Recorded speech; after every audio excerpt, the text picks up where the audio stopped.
relationship with this country, it's hard to describe in words because it's more spiritual.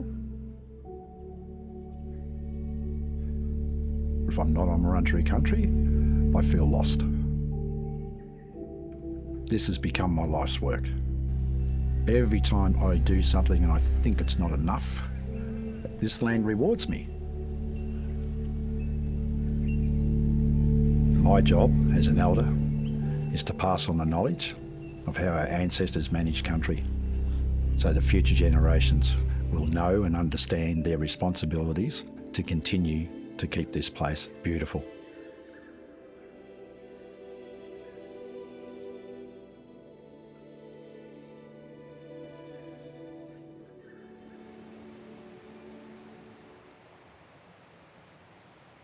People that are connected to country are the first responders because they're there to try and support the spirit of that land. My name is Sam Murray. I'm the CEO of Indigenous Desert Alliance, IDA. I'm a Yilka Noongar Wongatha person from Cosmonyuri community in the Great Victorian Desert, Spinifex country. The environment and the country just gives so much to us as human beings, especially with Indigenous people because we know the story of country. And we need to care for it to make sure that it's okay and gives it the respect that it deserves. Because it's not travelling well.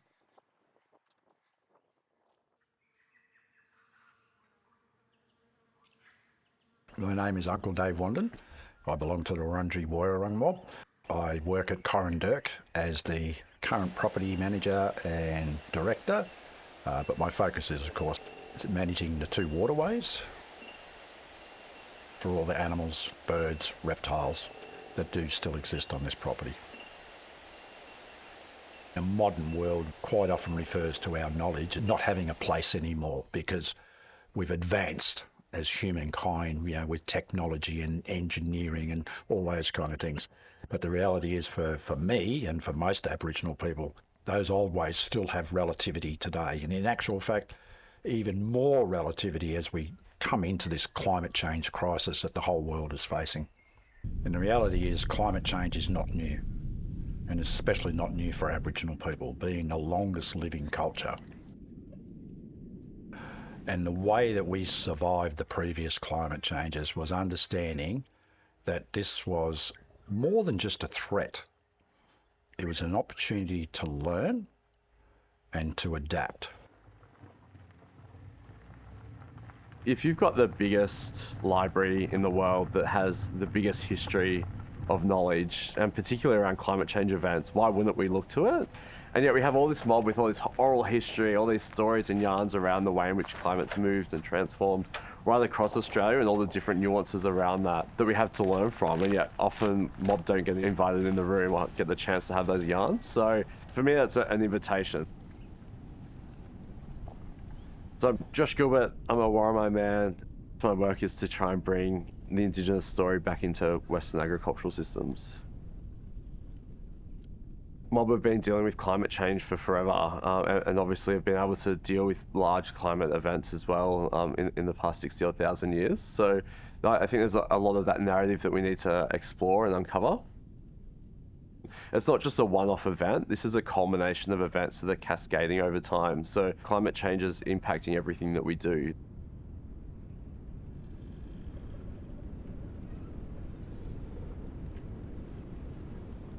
This is the Wollamba River. It's a brackish water river, flows from here and from some of the higher country all the way back into the river and ocean at Foster Tuncurry. I think about the way in which it moulds through the landscape as one of the areas that really meets freshwater and saltwater. The sweetness of those two things coming together really kind of speaks to what we're trying to achieve on land. A healthy river means that we're doing the right stuff on the land. That means that we're doing the right thing by the community. So it's kind of that broader ecosystem that we're all thinking about. We really notice that during the droughts it becomes really salty, and that really changes what kind of birds are coming up through here, what kind of fish are coming through here as well. And then obviously during the flooding, all of this kind of washes all the way down systems. So it really changes the ecosystem very quickly. And both of those polarities have both happened in the last 5 years. So we're really mindful about what impact that has on both, our farm and the impact of the farm basically back on that. But also in terms of the species that we're seeing around here. So trying to be cognizant about recording what we're seeing and I guess being really mindful of the way in which the river changes and how we have to adapt to it rather than the other way around. Country, and that is land, water and people are all entwined, and so that informs my beliefs and how I go about my day-to-day work. My name is Joe Morrison. My skin name is Junama. I'm both Dargaman and Wildgull. Dargaman from around the Katherine area of the Northern Territory, and Wildgull from St Paul's or Murray Island and Torres Straits. There's a reality that First Nations are on the front line. They're the people that have got the most to lose through climate change, and particularly where people and places are very remote. They're on island states, for example, like some of the Pacific Island countries. There's an increasing awareness amongst Indigenous Australians about the need to become more resilient and prepared for changes in the climate, because people are feeling it. They've been observing it for a long period of time, but it's happening at a scale and a rapid rapidity now that's very difficult for people to plan. Aboriginal peoples that care for country for a long time continuously are record keepers of how the environment shifts. We're talking about fundamental shifts and impacts on people's lives and spirits.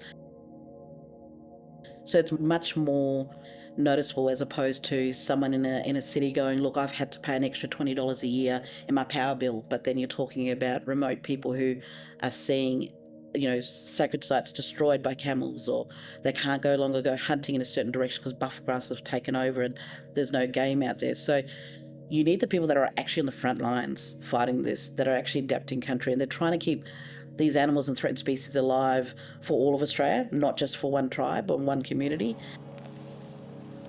Our connection to country is really based on how we engage with it and how it engages with us. Seeing it go through really bad droughts and then obviously really bad flooding kind of takes an emotional and mental toll, I think, on mob generally. And I think specifically when you're trying to talk about climate action and trying to be proactive and positive in this space, it does kind of really grit around how you build that community spirit and even self-spirit throughout that. For someone who travels a fair bit and advocates in my role and speak up for my desert people, a lot of the times I'm the only desert person in that space talking up for that. And I want that to change. Owners or managers of the state's assets, they have to give up some of that control to allow Aboriginal people to practice culture, allow them to make decisions on country for that country. And spiritual healing is what is lacking in a lot of Aboriginal people. They don't have the opportunity. Getting Aboriginal people on land, getting them to make the choices of what they think needs to be done to that land and then implementing it has empowered them, and therefore they start healing. We need to have people whose lives are completely hampered and affected, and their livelihood, the work that they do is crucial. They need to be in the room. They need to be around the table in those discussions with government, being heard in places that they need to be heard. One of the things we need to keep working on is mob having access to land. We know that Indigenous legal rights exist over more land than what we use for agriculture, but that doesn't necessarily mean that mob can just go off and access that land really easily. So we need to start breaking down and working on some of those relationships between non-Indigenous land managers and Aboriginal people who have legal interests and rights in that landscape, and actually start blending those knowledges together so that we can actually start developing agriculture. We understand how important it is collectively as a group of human beings that we've got to work together to all of our knowledges and all of our experiences. There's no other buy-in besides First Nations people. The cultural and spiritual driver to care for the environment supersedes who we are as Aboriginal people. That is the big funding driver for us, is caring for our environment, our culture. So in terms of a team buy-in, you don't need to convince First Nations mob to do that. We're already there with you. There's always a lot of non-Indigenous people that are sort of coming in and out of places, staying for a little while, building a bit of wealth, and then they go. Or it's a big company that creates wealth for shareholders, and it's always going to be the Indigenous people who are the local people that always stay through all of these ups and downs. And I don't think the Australian climate change agenda really has understood the fact that people don't leave their country, that they've still got connection to that country, and there needs to be some way and conversation to be able to assist people with dealing with that reality. When you get Aboriginal people on the country doing the right thing, the country is rewarding the people. It's not rewarding someone's wallet, someone's bank account, or someone's expected outcome. It's rewarded because we are trying the best that we can under very trying circumstances when we do not have the authority to be the decision makers as our ancestors always were under the guidance of Bunjil. Everything that I've seen our people do on the land has changed the landscape, that it cannot be denied. But our evidence and knowledge base comes from the stories that have been passed down orally through our ancestors, but also the ability to read country in a different way than a scientist would. The trees are the books, the grasses are the books, the waterways themselves are the books. And it's a different way of interpreting what those values are telling us. Country is always talking, and it's always teaching you something new.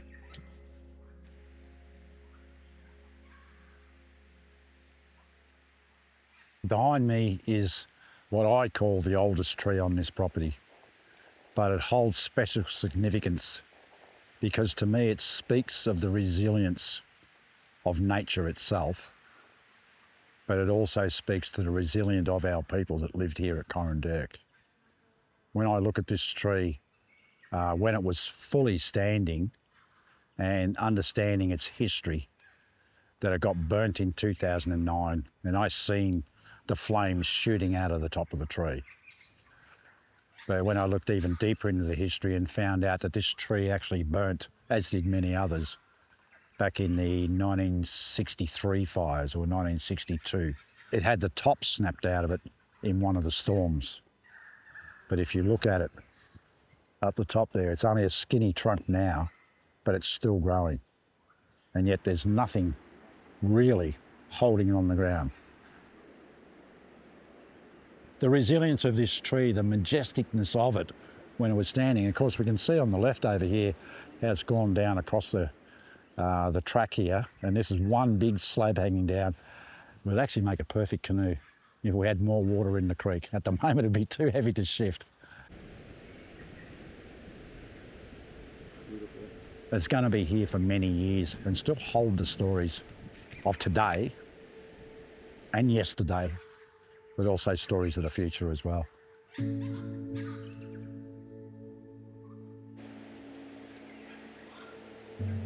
You plant a tree knowing you're not going to see it grow, but knowing maybe your grandchildren will. And that's a cultural way of thinking. So the way that we look at the environment and caring for country is continuous. It's being aware and still trying to save the environment because we have to. We've got no other option. There's a really good connection between the community and rangers, a really strong connection. And so rangers at times can respond to what the community or elders feel like they need to work on. That might be invasive species running amok at a site. That could be, oh, we need to go and get rid of some buffel grass because we got to make sure that the kangaroos can come and eat that grass there.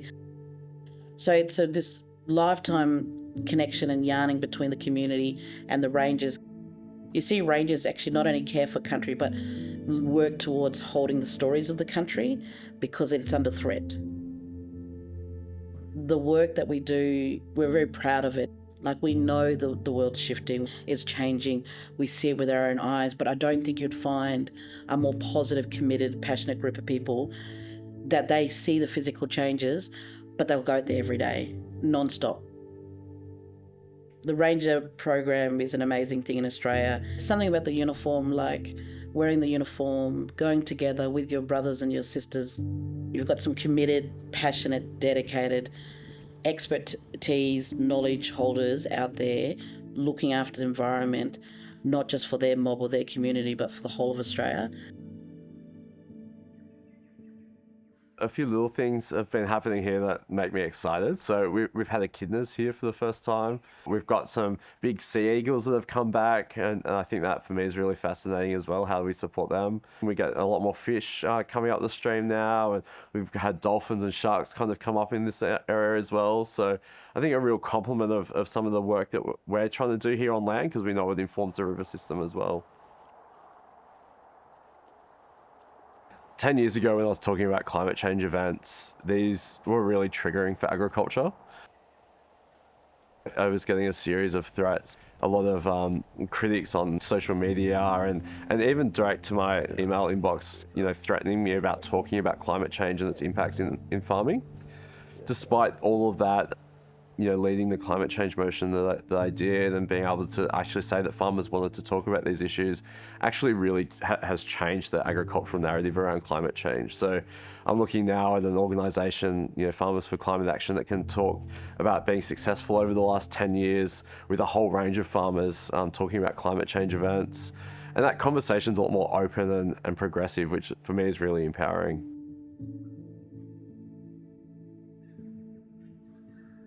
I think agriculture's seen as really stuck in the past and stuck in their old ways. But actually we've got really progressive farmers out there who want to talk about these issues, and I think leading that charge to try and say, actually, let's talk about this, let's talk about what the impact is and how we can kind of keep adapting to climate change events have been really important. I think too often we see agriculture and environment as very different, and obviously Indigenous knowledge tells us that actually we need to keep bringing those two concepts together. But equally, we can define something that's actually truly Australian. So if we can bring in all the different aspects around what agriculture could look like, using mob's knowledge and all the variations of that across the country, we have a really great opportunity and story to tell going forward. When we talk about country, it's not just the physical place, it's how everything's working together. The desert is so many different types of country in the middle of Australia, so full of life. There's people out there, there's stories out there, it's full of beautiful things. It's not just a big spot that's empty, it can be saved.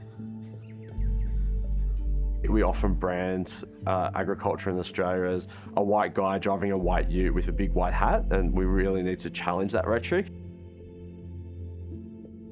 The COP climate change talk for me was a real transformational moment.